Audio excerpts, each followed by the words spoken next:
Good morning, bookish baddies. The stars have spoken about your day. So this is my long-awaited spoiler-free review of the Zodiac Academy series. If you're interested in specific book reviews, let me know which ones you want to see. I say this is long overdue because if you have spent any time with my videos, you know that Zodiac Academy is one of my god-tier series, which may surprise some people. Now, let's get this out of the way right at the beginning. Is this series high-quality literary masterpiece writing? No. Are any of these books going to win a Pulitzer Prize? Also no. But do these books pull you in straight away and keep you sat for 9 to 12 books? They did for me. So this is my spoiler-free take on the series and why I think you should give it a try, despite what you've heard about it so far. First of all, if you're going to go in, I do implore you to get your head right first. I am an unapologetic vibes reader, and I find joy in reading books that are as equally entertaining as if I were spending my time just sitting in front of the TV watching trash reality TV. Expect this series to be the book version of your favorite reality TV series. Is it going to change the world for the better? Probably not. Is it going to be outrageous, make you laugh out loud funny, make you irrationally angry? Totally. The authors, Caroline Peckham and Suzanne Valenti, are also called the Twisted Sisters, which you've also seen me reference on my page, since they are actual sisters in real life that co-write books together. They do not give a fuck about your feelings, nor do they follow any standard canon rules when it comes to their writing. They do what they want, and for me, it leaves me feral for more. Now to set the scene, Zodiac Academy follows a pair of twins who grew up in the regular world, like our world, as orphaned foster kids. Right after their 18th birthday, they find out that they are actually the long-lost heirs to the Solarian throne, which is another realm that they and we didn't know existed. And in order to receive their inheritance and to ascend the throne, they have to graduate from this magical college, Zodiac Academy. So unfortunately, this is not going to be easy because there's a group of boys, which are called the heirs, who have been raised their whole lives to take over for their parents, who are currently on a council that is running the government since the twins' parents' death. What I liked about the plot from the very beginning is that the twins are just as confused as we are. They had no idea that magic was a thing, and we get to accompany them on their day-to-day lives while they try to figure out how they're going to assimilate to this new world order and find their place in it. The first two books are pretty unserious, though they still have a heavy dose of emotional damage and trauma, but then the books do get deeper and more complex, especially among the characters' interpersonal relationships. You will absolutely have your favorite characters early on, and then you may be surprised when halfway through the series you absolutely love a character that you started off hating.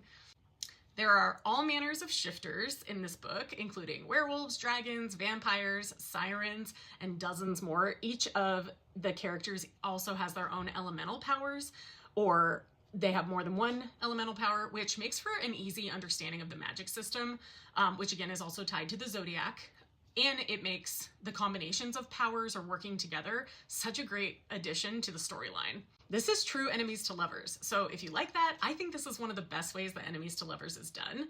The first couple books are not very spicy, but it does build as the series goes on. So consider that before you jump in if you don't love spice. Although, if that's true, why are you even here? These characters live rent-free in my head. Some books I read, I immediately forget the names of characters, and once I'm done, I really kind of forget the whole plot of the books because they don't really impact me. I still know the first and last names of all of the characters in these books. I love them so much. So I've read this series a couple of times now, and I maintain the best way to enjoy this series is to read it the spoiler-free way, but there are also a number of ways to read it. If you want to read the entire universe, which is, I believe, 23 books in total now, you may want to start with Ruthless Boys of the Zodiac, which is a complete standalone series that takes place 5 years before Zodiac Academy, and it includes several of the side characters that pop up in Zodiac Academy.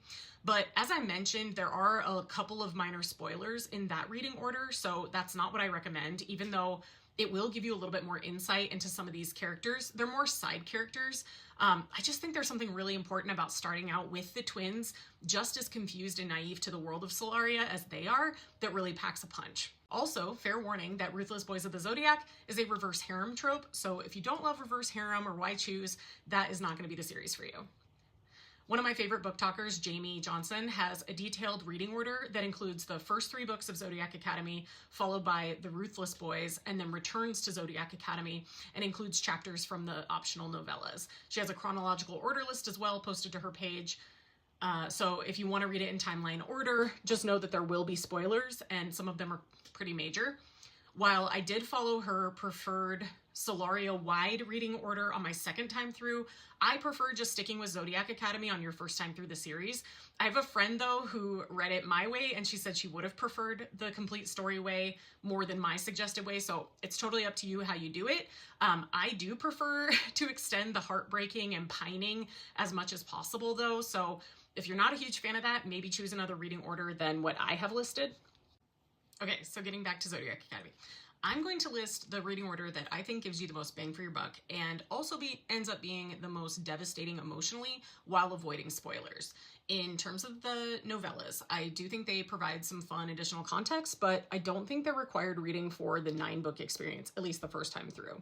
The only addition I would make to that reading order is to say that you really should read 1.5 The Awakening as told by the boys, as well as 8.5 Beyond the Veil. Now, when you read these is not super up for debate, but do not read 1.5 after the first book, though, or you will be getting way too much of the boys' perspective before you learn what you need to about those characters. So I would recommend reading books 1 through 6, then read 1.5, then read book 7. Alternatively, since these books will almost universally rip your heart out and they all end on a cliffhanger, you can also just wait to read 1.5 until you're done with the entire series and are desperate for more Zodiac Academy content because there's nothing new that occurs in that book. It just gives more context and understanding, and it just was really nice to have that.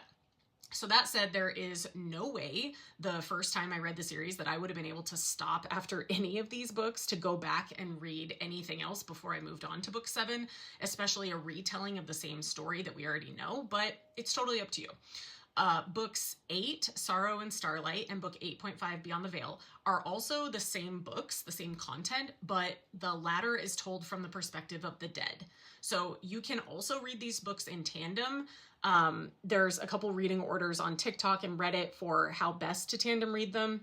And I also shared the Reddit one in a previous post. I'll post it here too, which I did do on my second time that I read them through. But for, again, the greatest devastation impact, that will occur if you read all of book 8 before you read 8.5.